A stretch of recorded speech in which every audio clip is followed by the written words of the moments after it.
Money Hunt is made possible by Fast Company magazine. Fast Company, Handbook of the Business Revolution. And by Yahoo. Do you Yahoo? Yahoo. Money Hunt is also brought to you by MasterCard's Business Card, a small business resource for controlling costs. The word of the day is IRR. Stay tuned for the answer to the word of the day from MasterCard.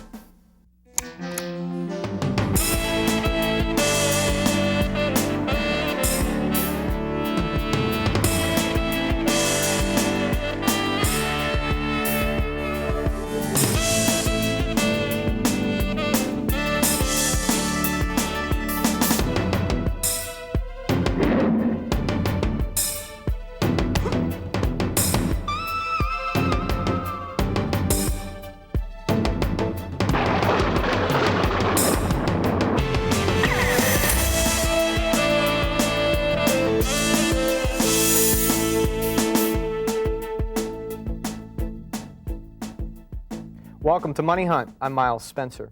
It's a proven fact that up-and-coming companies create most of America's new jobs, but growing companies need capital. If you're an entrepreneur, you'll learn how difficult it is to raise money, especially from professional investors. But what if you had the opportunity to hear the tough questions in advance, to watch other entrepreneurs sweat? What if you could learn from their mistakes? You'd master the game in no time. Cliff Ennico and I have been working hand in hand with America's up-and-coming companies for 10 years. And though financing is only a means to an end for business, we think it's critical for you to know as much as possible about the process. We call it Money Hunt. What you're about to see is pretty close to what happens when an entrepreneur goes out looking for money. Each of our entrepreneurial guests has only a precious few minutes to describe his or her business plan, while the Money Hunt panel interrupts, pokes holes in the plan, zooms in on problems, and otherwise challenges the guest's presentation at every turn. At the end of the show, we will give our brutally honest evaluation of each entrepreneur's pitch, and we'll decide if these folks are ready to go out and raise money in the real world. Which brings up a very important point. This is TV land.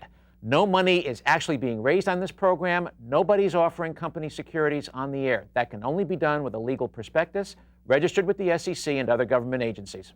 We have a special Money Hunt mentor for this show. It's Warren Struhl, an expert marketer of consumer products, founder of Paper Direct, and now CEO of Genesis Direct. Warren was a major inspiration and supporter of Money Hunt in the early days. Welcome to Money Hunt, Warren. Thank you, Miles.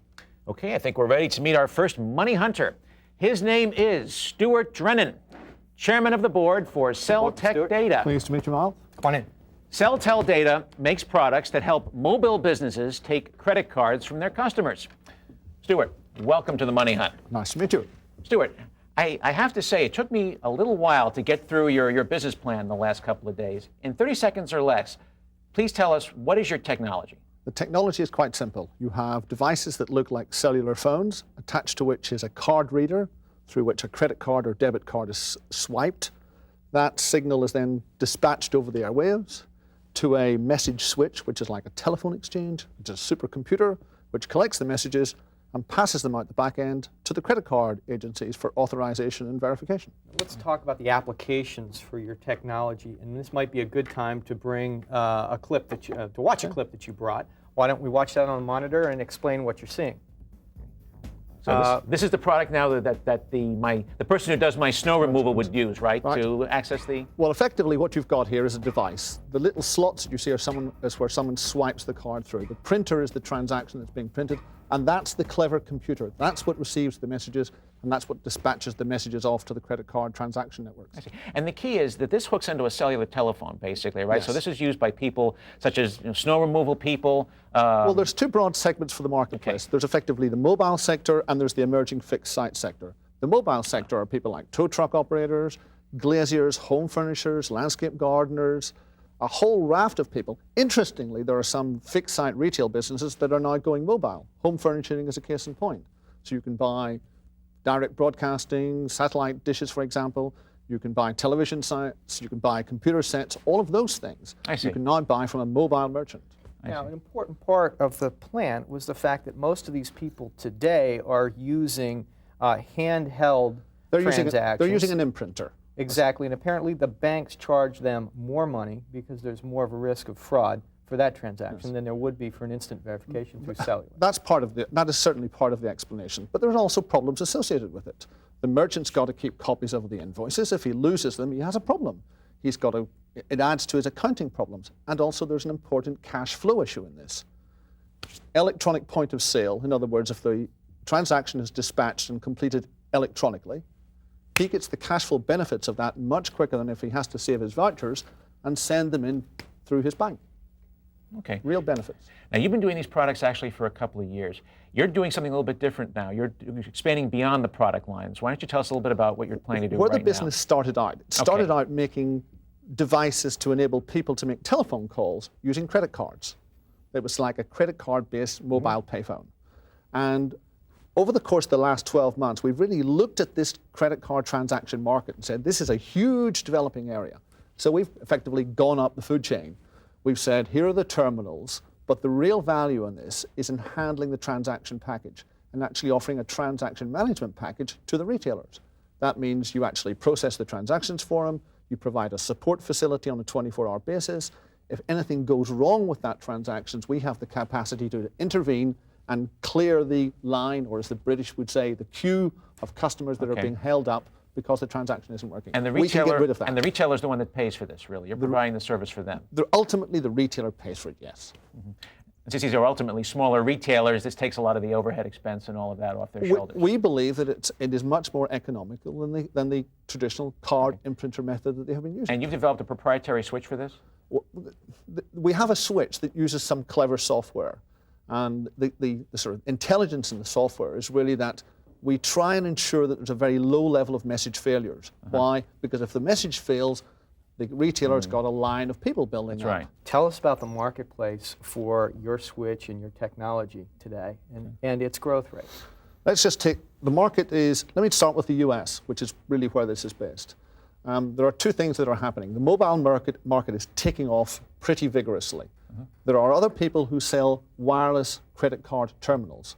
There's no one who's offering that all-embracing package that CellTel is offering, at least not yet. What's the total amount of dollars that are being transacted through mobile point of sale today? Oh, at the moment it's quite small. It's probably something less than $50 million. But the market is growing enormously. The overall market is likely to be something of the order of $1.2 trillion by the turn of the century, of which mobile could take 20 to 40% of that marketplace. How are you reaching, since these mobile customers are all over the place and they're very disparate, how do you go about reaching them? There's some very important channels to the marketplace. They are, one, the banks, because the banks obviously issue the credit cards and the banks obviously register the merchant to process the credit card transactions. Two, the wireless carriers. In other words, the people who provide the cellular networks, the people who are building PCS networks, those people have those retailers in their sites. Are you competing with them, by the way, by providing the digital networking? Okay. No. All we're doing is we're offering them an added value service. We're enabling the wireless carriers to go to a retail store and say, I can provide wireless electronic point of sale for you. I see, okay, so it enhances that. Absolutely. And how do you advertise to these guys? Is it direct sales or? Well, it's a mix of things. We've been doing some advertising in trade journals. So if you take the motor trade, automotive parts, landscape gardeners, we're trying it out. It's an early stage, and it's like all advertising. You try it out, see what the response rates are, and tune your message. We're also talking to the wireless carriers, who we think are very important in this context. And we're also talking to one of the big credit card companies, very big credit card companies, about they too want to get into this mobile market. And they see us as the vehicle by which they might do that. Struhl, why can't they do that themselves? The credit card companies? Correct.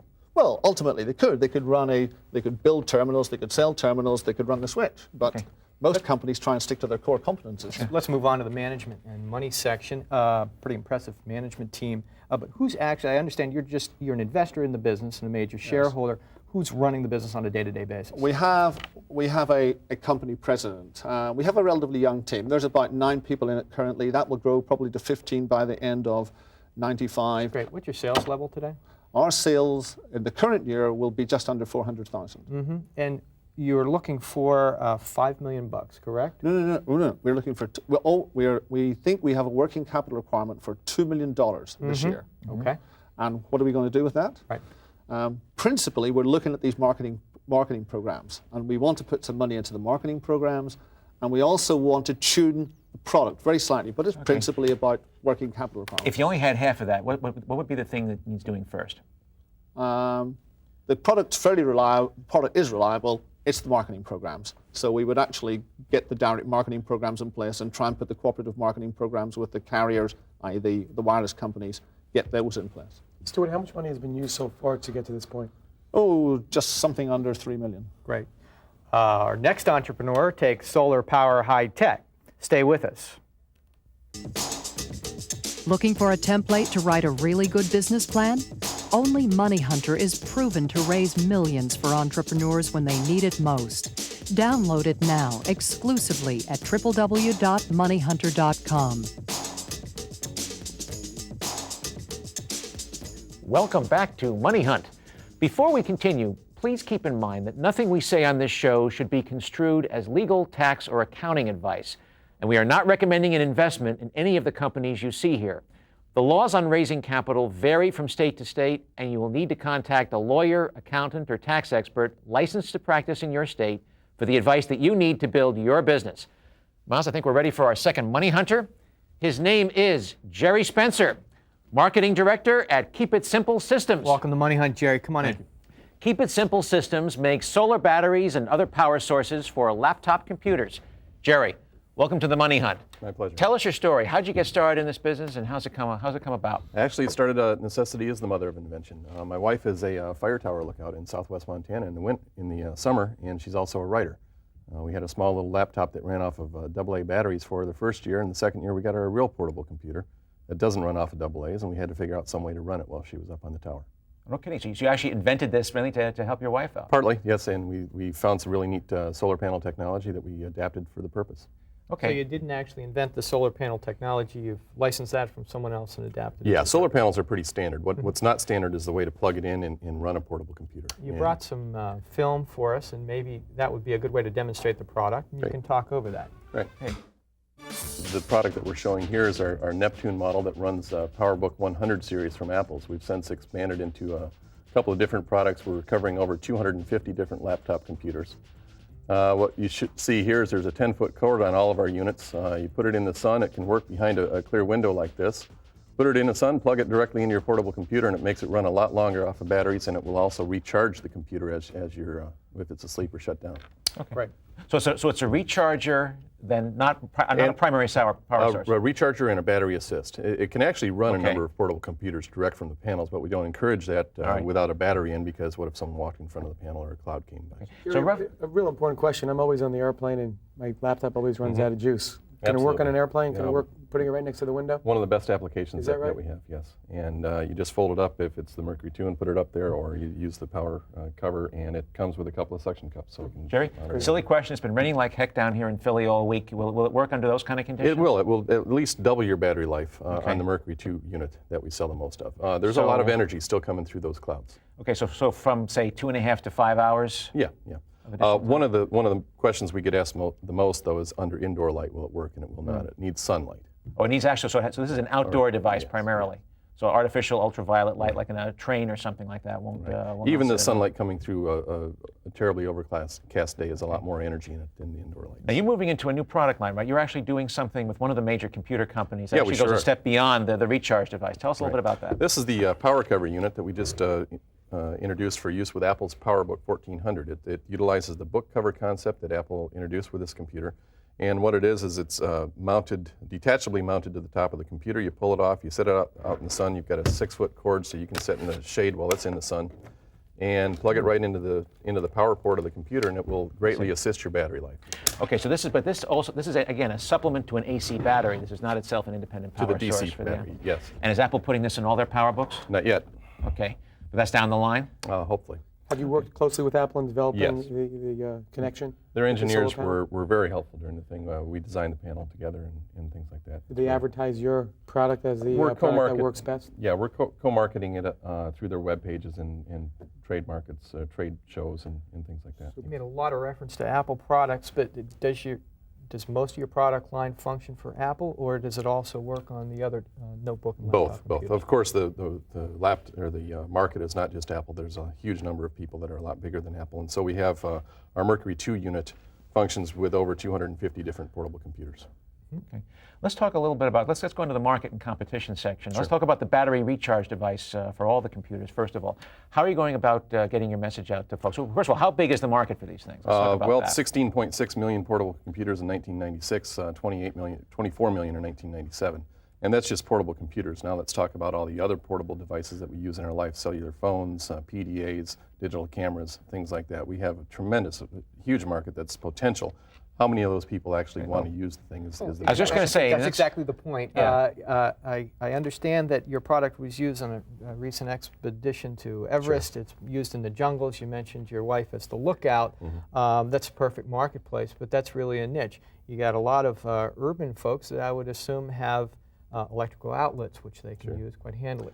We're an on-the-go society these days. Everybody's, the emphasis is on being more mobile, having things in your car, taking them with you, going to the beach. We can't even go on vacation without taking your cellular phone, your camcorder, and all the other little gadgets that we use. And that's where we have to get our products, is into the consumer market along those lines. And towards that angle, we have some other products in line that will be less expensive than the $395. Although playing devil's advocate, though, I used to commute into New York quite a bit, and if you have a 2.5-hour battery with a 2.5-hour backup already recharged, and that's 5 hours of use, and I have to believe that's more battery power than than will be needed by 99% of the potential market. How much did you pay for the extra battery, and how long will that last? How many recharges and so forth? The solar panels are going to last for 20 years. And that's a good point. You brought up you threw out one price of $399. $395 for our Mercury 2 unit. That's the one that supports over 200 different portable computers. $395. That's a big stick in the eye. What's the lowest price point? $199, the product that you just saw. And how do they compare to just getting extra batteries? $149 for an extra battery for that computer. I mean, have you thought about segmented marketing at all, Jerry? Absolutely. Going after the the real outdoors market and the Indiana Joneses of the world and that the archaeology kind of today and things like that. That's been a big part of our market so far. Also international.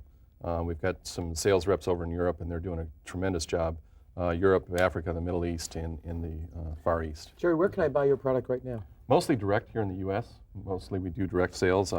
We do direct sales meaning through salespeople? No, direct through the company, and so forth. And how would I find your company to buy these products? On the web, in our advertisements, in our PR that we've gotten. Any of the major catalogs? PC Connection just picked us up, Mac Connection, things like that, up on the web. Real Goods. No Mac Warehouse? We gave PC Connection and Mac Connection exclusive for 6 months, but don't believe me, they've asked. Let's talk about your competition a bit, man. I know all the laptop makers, one of their biggest challenges right now is to try to extend the life of AC batteries. So is that going to be a problem for you down the road? No, that's fantastic. That makes our product better and more applicable, because as the power consumption of a portable computer goes down and the life of a battery goes up, then it will need less power to run that thing.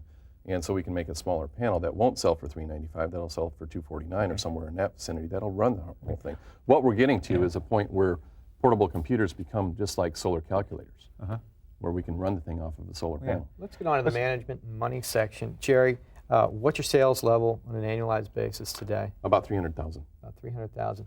Well, let's talk about how much money you're looking for and what you're going to use it for. We're looking for $500,000 to $1 million, and that'll be used primarily to get our production up to snuff, so that we take advantage of numbers in production. That'll be used for marketing and for future product development. One of our major goals is to start OEMing this product and start working with the big guys like Toshiba and IBM and so forth. OEMing, again, original equipment manufacturer, correct? Right. What's the most critical need right now, Jerry? What's the thing that's absolutely has to be done today? Continue the development, continue our PR campaigns, and do a lot more marketing. Let's talk about your management team. Besides yourself, who else is involved in the company? Myself, my partner Bill Crane. Background? Background is he's an inventor. He's the Great. So there's your product development. Right. How about from a we also have a really standpoint? good engineer, electrical engineer, Steve Marquis. Tony McDermott and Daryl Tenter are our marketing guys in our public relations. We're lacking in that field right now. Operations? That's me. Okay. That's good. Going back, I just want to go back on one thing. In the solar market itself, is there anybody else out there who's thought about this? Is everybody else out there doing solar panels for laptops? There's a couple of little garage operations, but one of the biggest challenges that you come across when you're trying to do this is how to interface with all the different portable computers. They're all different voltages, all different cords, and so forth and so on. That's why we feel really unique in the patented technology that we've got, which is a switching voltage, programmable switching voltage regulator that allows us to switch real easily with just a swap of a little cord. Sure, where are these products manufactured today? The panels are made custom for us over in China and imported here, and then we do the final assembly in Helena, Montana. Good presentation, Jerry. Coming up next, the partners meeting, our evaluation of the ideas we've seen on this show. Money Hunt wants to hear from you. Email us with ideas and comments on the show at loop@moneyhunter.com. Welcome back to Money Hunt. Our entrepreneurs are gone. Time for our analysis section. Our first Money Hunter was Stuart from CellTel Data. Warren, based on his presentation, was he bulletproof? Does he get financing in the real world? I clearly don't think he was bulletproof. I think that Stuart is obviously a very articulate, smart gentleman. I think clearly there's a need for the kind of product that he's talking about, whether it be in Madison Square Garden in New York City, buying T-shirts at satellite locations other than the main kiosks, or maybe buying a pretzel on 57th Street and Lexington Avenue in New York City. There's clearly a need for this technology. A couple of concerns and questions. Is this technology truly proprietary? Does he have anything that is leading edge, that is so special that other people can't come out and duplicate? And I guess the largest question that I have overall is, there are some very large players in the credit card transaction business, and my concern is that there are such slight margins in that industry. Will there be lots of competition in this industry going forward from those dominant Cliff, players? Your thoughts? I share some of Warren's concern too. I mean, first of all, I like very much the way Stuart's reacting to his marketplace. I mean, here's a company that developed a good line of products, some good competition came in, so rather than sit there and slug it out, he's moving to a new paradigm. He's moving up the food chain to get into the digital switching business. My big concern, I think, is going to be patent protection. The patent fight, there are patent fights already going on cellular digital switching. And I think he really, if someone gives him $100,000, his first priority should be to hire the best patent lawyer he can afford. Spoken like a true attorney, Cliff. I mean, I like the product because it reduces the transaction cost, which I thought was really important. It does. Proprietary nature of the switch, I'm not so concerned about, because what I'm really looking at is the partnering he's doing with some of the other cellular carriers out there. They're the ones that are going to be pushing the product out into the marketplace. And if he's moving up the food chain, he's going to be pulling in transaction fees, although it's a very small percentage in the business. But you're looking at an industry that right now processes $700 trillion worth of consumer transactions. You take a nick out of that, it ends up being a nice bit of business. And if he's out there with his partners getting as many installed units as possible, every time they come in, he's got a revenue stream that's ongoing. Rather than having to sell products, he's evolving into something where he's sitting back. So that's interesting, actually. Good point, because also I think that's important on how strong his partnerships really are. That's the key. If he does have some very strong partnerships, which I understand he does, and they go out and sell. I understand he was with the NCAA Final Four just last year. I think that's an important kind of relationship. That's impressive. If he can gain access to these kinds of arenas and really make a stand that he is the leader in this technology and partner with the right folks, I think that will give him the upper edge. So I got you waffling, but I let him go to the next stage. Yeah, I agree with Cliff. I think that clearly he presented in a very professional, concise manner, and I think that in front of the right audience, in front of the right venture capitalists, I think that he will have a very good shot at accessing capital. So Stuart was pulled out of the fire. Our second entrepreneur was Jerry Spencer from Keep It Simple Systems. Based on his presentation, is Jerry successful raising money out there in the real world? You know, Jerry's an interesting fellow. It seems that in the few minutes that we spoke to him, he surely has fire in the belly. He's very passionate about what he's doing. He believes in the technology.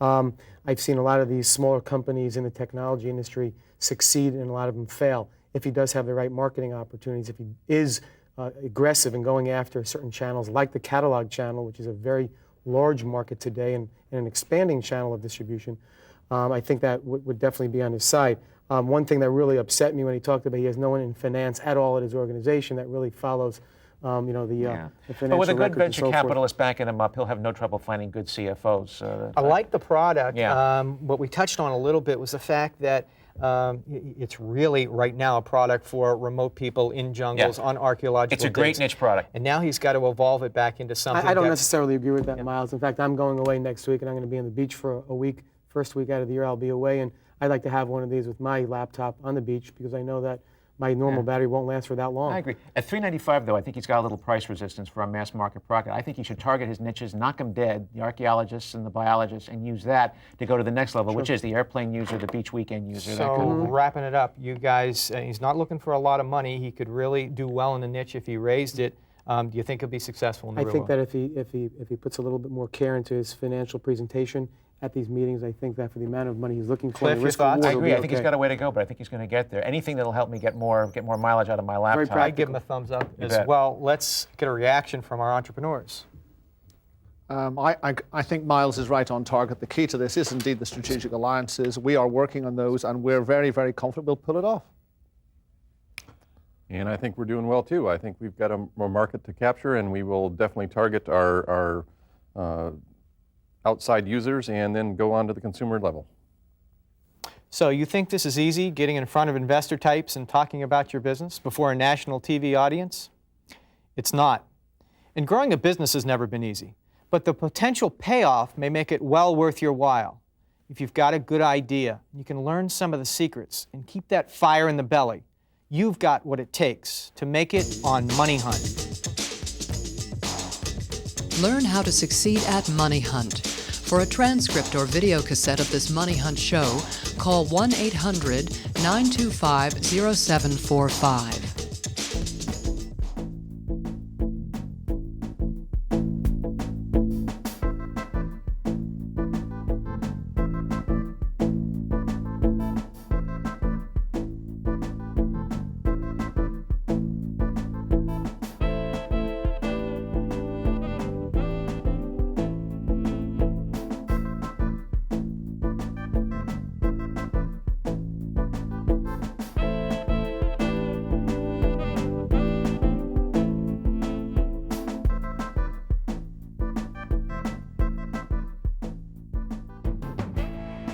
MoneyHunt is made possible by Fast Company magazine.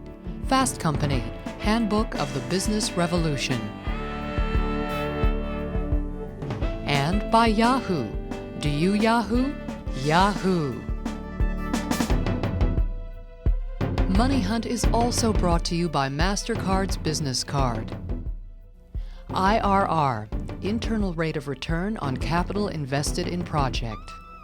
This word of the day brought to you by MasterCard.